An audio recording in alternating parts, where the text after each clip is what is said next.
Hi అండి. నమస్కారం అండి. నా పేరు పావని. ఇండియన్ రంగోలీ ఆర్ట్ ఛానల్‌కి స్వాగతం అండి. అయితే నేను ఇన్ని రోజులు వాకిట్లో ముగ్గులు, ఈ గడప ముగ్గులు, ఇలా చిన్న చిన్న ముగ్గులు అలా వేసేదాన్ని.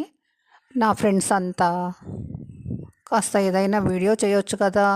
రోజు గడప మీద ముగ్గులేనా అని అంటుంటే, ఏం చేయాలమ్మా అంటే మా వాళ్ళంతా కొంచెం వంటగది శుభ్రం చేయటం, చూయించటం అవన్నీ చూయించక్క ఏదో ఒక వీడియో చేయరాదా అని అంటే చేస్తున్నాను.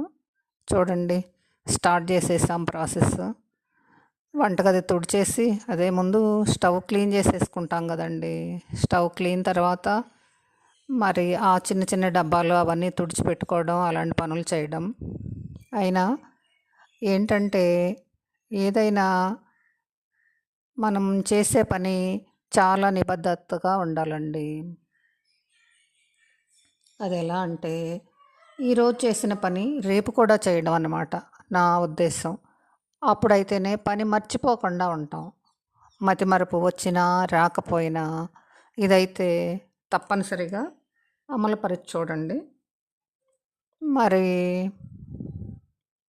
నాకు నా వయసుకి కొన్ని విషయాలు మర్చిపోతుంటాను. కొన్ని విషయాలు చాలా ఎక్కువ గుర్తుంటాయి. ఇలా కాకుండా అన్ని వస్తువులు ఓ చోట పెట్టుకోండి. ఇదిగోండి ఇవన్నీ నాకు వెయిట్స్ అనమాట. వెయిట్స్ అన్నీ ఒకే గిన్నెలో పెట్టుంచాను. రకరకాలుగా పెడితే మళ్ళా గుర్తుండవని. అలా మీకు కూడా అవకాశం ఉన్నవి అవకాశం ఉన్నట్టు చేసుకోండి. అయితే ఉన్న పనంతా మనకి చాలా పనులుంటాయి కదా! కిచెన్‌లో మాత్రం జాగ్రత్తగా ఎప్పటికప్పుడు చూసుకోండి. నేనైతే ఊరు వెళ్తూ తాలింపు దినుసుల్లో మినపప్పు, కందిపప్పు కాదు, పచ్చెనగపప్పు ఇలా ఉంటాయి కదా! వీటన్నిటిని ఒక దానిలో పెట్టి వెళ్ళాను. మాది కోస్టల్ ప్రాంతం అండి. ఈ కోస్తా తీర ప్రాంతాల్లో తుట్టి కడతాయన్నమాట ఏవైనా. వాటిని జాగ్రత్త చేసుకోవటం, ఇవి వదిలేస్తే రెక్క పురుగులొస్తాయన్నమాట. అలా అవన్నీ క్లీన్ చేసుకోవటం, ఇవన్నీ ఎప్పటికప్పుడు చేసుకోవాల్సిందే. అప్పుడే అంటే ఇదేమన్నా పెద్ద పనా అని అనుకోవద్దు. కానీ ఇది చాలా పెద్ద పని కింద లెక్కే నా దృష్టిలో. అవి తెచ్చి ఎండలో పెట్టేసుకోవటం. ఎప్పటికప్పుడు ఆ పననేది అంత ఈజీగా చేసేసుకోవటం. మాకైతే పేరుకి వర్ష ఋతువే గానివ్వండి, అంటే వర్షాకాలమే గానీ, ఎండలైతే మండుగానే ఉన్నాయి. బాగా మండుగా గాదు, మెండుగా ఉన్నాయి ఎండలు.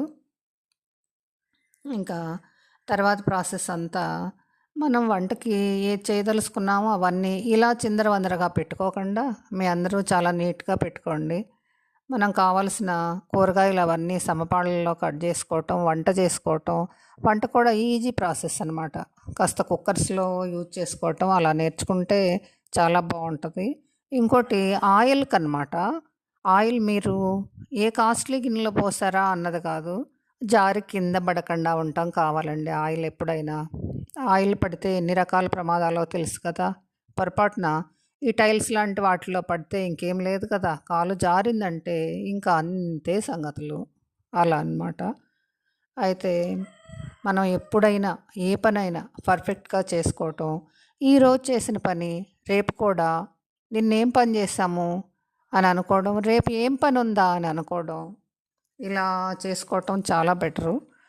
అయితే ఇలాంటి చెత్తాచెదారం చెప్పడం కాదు, ఏదన్నా మంచి విషయాలు చెప్పు అనంటే, నాకు తెలిసినవి, నాకు జీవితంలో జరిగిన అనేక సంఘటనలు అనేకం ఉంటాయక్క, చెప్పక్క అని మొన్న శిరీష ఫోన్ చేసి అడిగింది. అయితే నేను అంత బాగా చెప్పలేనేమోరా శిరీష అన్నాను. లేదక్క ప్రయత్నం చేయక్క అని గొడవ చేసింది. సరే శిరీష నీకోసమేరా ఈ వీడియో చేసింది. చూడమ్మా, చూసి ఎలా ఉందో చెప్పు. అయితే నేను నాకు తెలిసిన ఇక్కడ మా చిన్ననాటి నుండి జరిగిన సంగతులన్నీ చెప్పమంది శిరీష. చిన్ననాటి నుండి జరిగినవంటే అనేకం ఉన్నాయి. అంటే ఇక్కడ సంక్రాంతి పండుగ ఎలా చేస్తారు, ఇలాంటివి చెప్పమందిలే తను.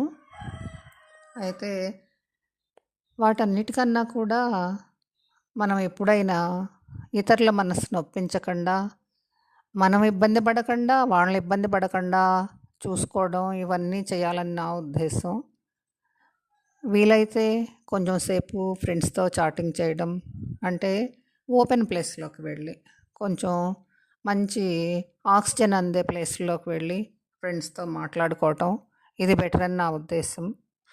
ఉన్న పని చాలా జాగ్రత్తగా చేసుకోవడం. ఒక సాల్ట్ ఉందనుకోండి, సాల్ట్ అయినా అంతే. మరి ఇప్పుడేమో ప్రతి దానిలో కూడా ప్లాస్టిక్‌లో క్యాన్సర్ అవశేషాలు మిగులుతున్నాయి అంటున్నారు కదండీ! అందుకోసం గాజు బాటిల్‌లో పెట్టి దానికి ఒక గార్డ్ పెట్టాను చూడండి ఆ సాల్ట్ దానికి, సాల్ట్ డబ్బాకి. అలా అంటే ప్రతిదీ కూడా లైఫ్‌ని చాలా జాగ్రత్తగా డీల్ చేసుకోమని నా ఉద్దేశం. ఇంకా అనేక విషయాలు రకరకాలుగా మాట్లాడుకునే సందర్భం వస్తే చూద్దాం. ఈ వీడియో మీ అందరికీ నచ్చితే మళ్ళీ ఆ వీడియో చేయాలా లేదా అని కూడా నేను నిర్ణయించుకుంటాను. ఓకే. బాయ్ అండి. అంతే. ఇంకా మనం చేయగలిగినంత చేద్దాం. బాయ్ అండి. నమస్తే.